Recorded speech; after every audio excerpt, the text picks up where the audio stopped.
B'investiment ta' 9 miljun euro, il-kumpanija Malta Public Transport ħarġet fit-toroq 40 karozza tal-linja ġdida li bejniethom se jgħabbu mal-4 miljun passiġġier aktar fis-sena. Fl-isfond tax-xarabanks il-ġodda, il-Ministru għat-Trasport Ian Borg qal li b'din iż-żieda il-flotta tal-karozzi tal-linja żdiedet għal 435.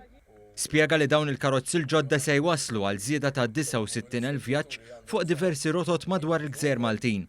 Iva rridu nkomplu nindirizzaw sfidi fuq it-toroq, però rridu nipprovdu l-iktar trasport pubbliku effiċjenti possibbli. U allura rajna kif aktar nies qed jagħmlu użu minnu u allura rridu nżidu anke l-flotta. Flotta li tkun iżjed nadifa, flotta li ser iġġor iżjed passiġġiera. Fl-istess ħin inkomplu niżguraw mezzi alternattivi oħra ta' trasport kif ukoll niżguraw li jkollna infrastruttura aħjar binqas bottlenecks li finalment jikkontribwixxu għal konġestjoni. Is-sena l-oħra il-karozzi tal-linja qabbew numru rekord ta' 36 miljun passiġġier. Fl-ewwel 6 xhur ta' din is-sena rajna wkoll żieda ta' 6% ta' passiġġieri li nġarru. F'Ġunju biss il-kumpanija qabbiet 5 miljun passiġġier.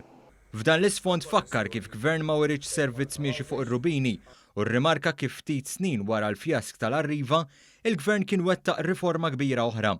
Min din is-sena kull student ta' bejn l-14 u l-20 sena qiegħed jivvjaġġa b'xejn fuq il-karozzi tal-linja.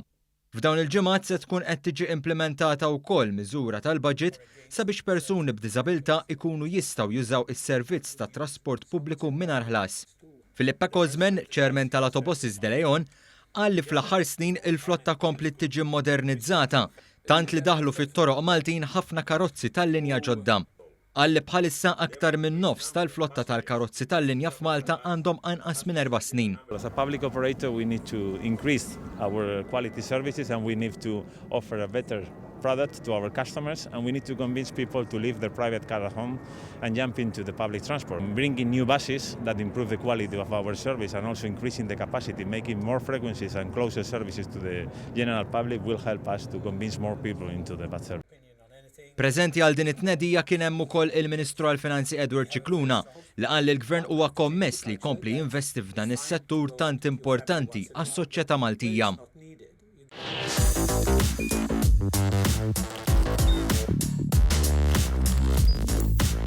Idħol fuq one.com.mt u hemmhekk tista' tara l-programmi kollha li jxandru fuq One permezz ta' One Play.